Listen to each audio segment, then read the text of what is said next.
video is dedicated to Isaac the Great and anyone else who opened up GIMP and had no clue on what to do.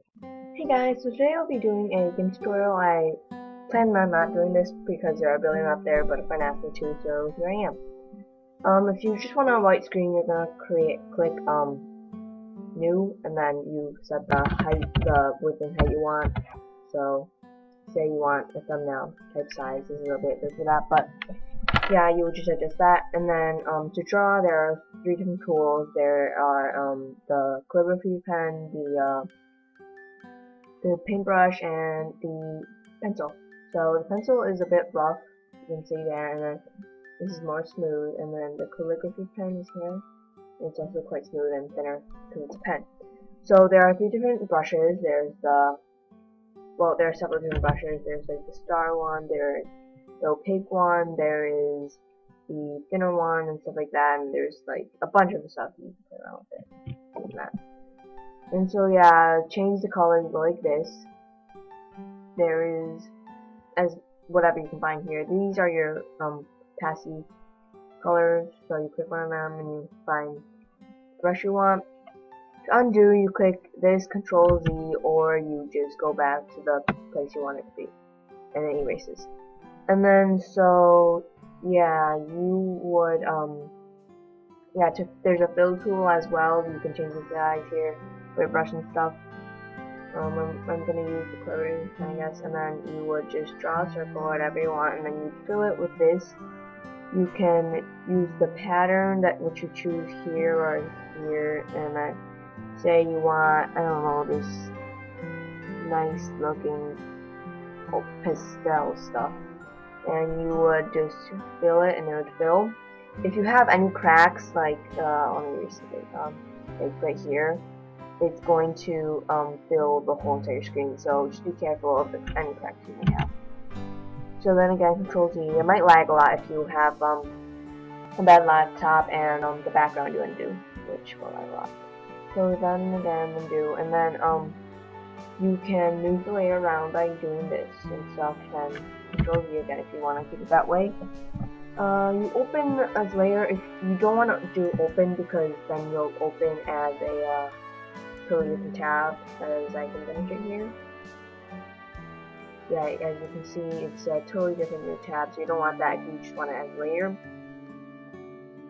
Which you should do open as layers if you want it as a layer, because obviously open as layers.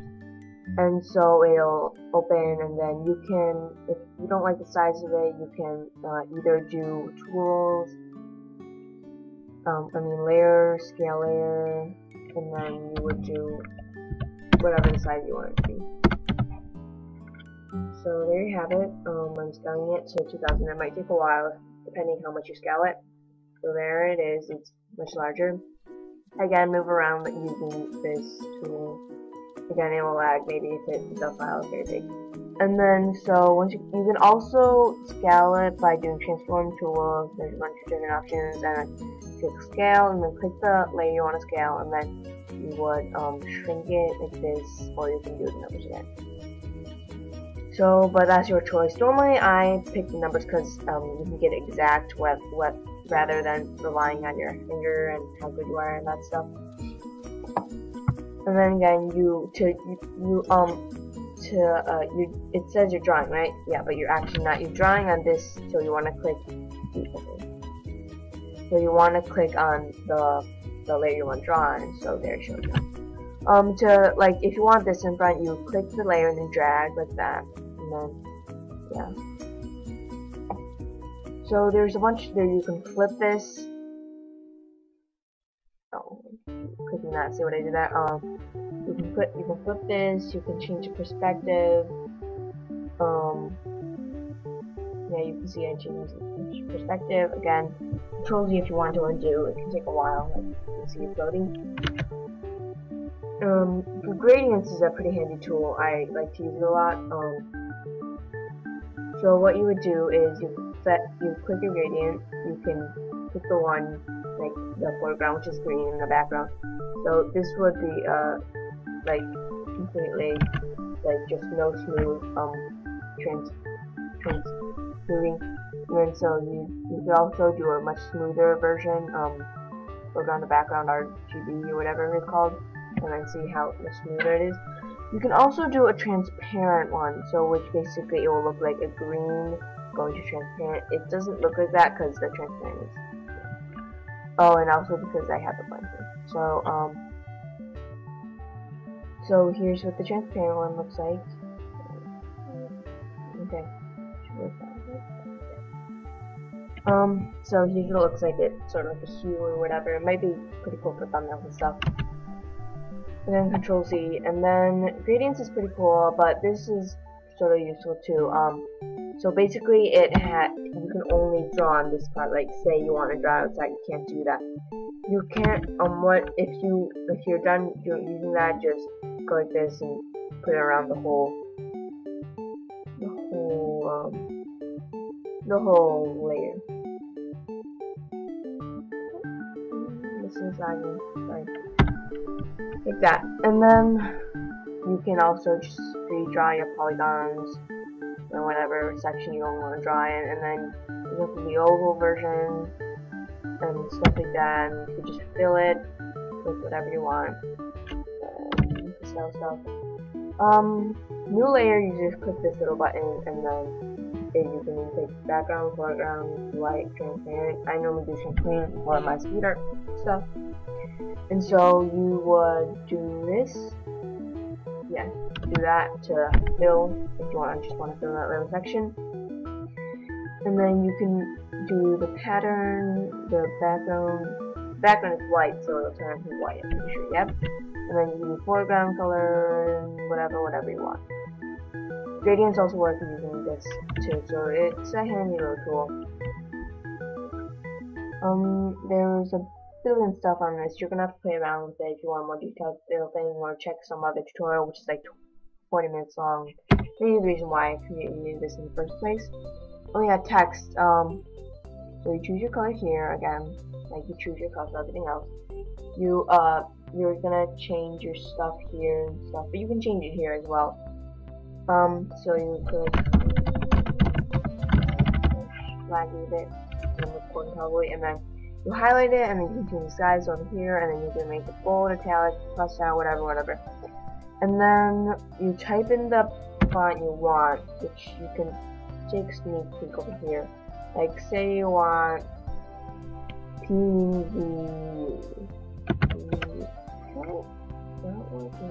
Oh, got it.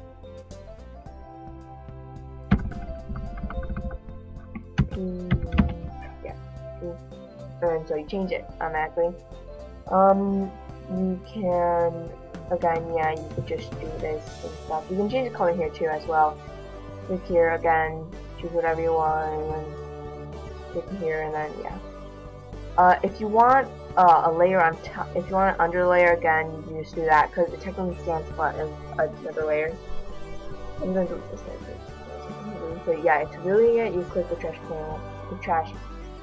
Get over there. If you want to just merge layer to the first one, and then you again go like that. And so that's basically the basics for this. You basically know the deal. Oh yeah, what I like to use with this little tool is what I use for Pixel Theater. I don't know if you watched that, but if you are interested, be sure to check it out. It's on my channel. But anyway, so you make your polygon here, and then you click Control C. Okay, one second. Sorry about interrupting there, but so yeah, you get Control Z, and then you can just drag it here. It's how I did Pixel Theater, and then I think I mentioned before, then Control Z will become a drop off of Control Z then if you don't want it. So yeah, that's basically the choice. That's basically it. To save your image as a GIMP file, you can edit it again. You're gonna wanna click Save As and save it with a different way, blah blah blah. You click Save. And if you want to export it as just a image file, you would just click Export As if you want to save it with a different file, different name I mean. And then so you click, you just name it a file, and then you save it wherever you want, or something. I'll save it, pictures, and then you click Export. So yeah, there's a bunch of complicated stuff where you can play around with that to see what comes best, and then it'll export it and you can find it again. But you can't go back and edit it, so if you want to edit it, do the save as thing, and then you X out, it'll ask you to save, so don't worry if you forget. It changed from the last video, so don't worry if you forget to save or whatever. Thank you guys so much for watching, hope you guys enjoyed, and hope this really helped. If you want more content, be sure to subscribe and drop a like button, so let me know if you like these kind of tutorials or whatever. And good night, goodbye, have fun without me.